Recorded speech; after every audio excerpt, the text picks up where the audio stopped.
పల్నాడు జిల్లా సత్తెనపల్లి మండలం పెద్దమక్కెనలో వైకాపా నేతలు బరితెగించారు. సత్తెనపల్లి అసెంబ్లీ కూటమి అభ్యర్థి కన్నా లక్ష్మీనారాయణ నామినేషన్కు వెళ్తున్న తెదేపా శ్రేణులపై వైకాపా నాయకులు దాడికి పాల్పడ్డారు.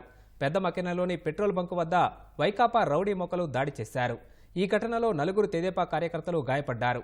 గాయపడ్డ తెలుగుదేశం శ్రేణుల్ని సత్తెనపల్లిలోని ప్రభుత్వాసుపత్రికి తరలించారు.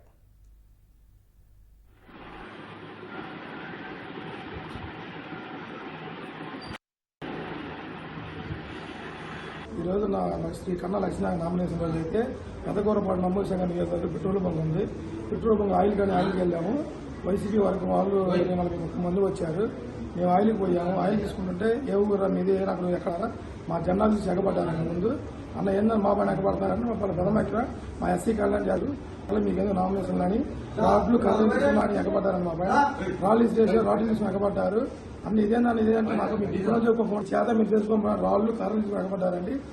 సీసీ కెమెరా అన్నీ ఉన్నాయి. మీద మా తక్కువ ఏమీ లేదు. ఏందని ఎగబడి కొట్టారు వాళ్ళు 150 మంది. మా నమ్మూరు సంఘం వరకు మీరేం కన్నా అయితే మీరేం దిగుతారా 5 మాట్లాడారు.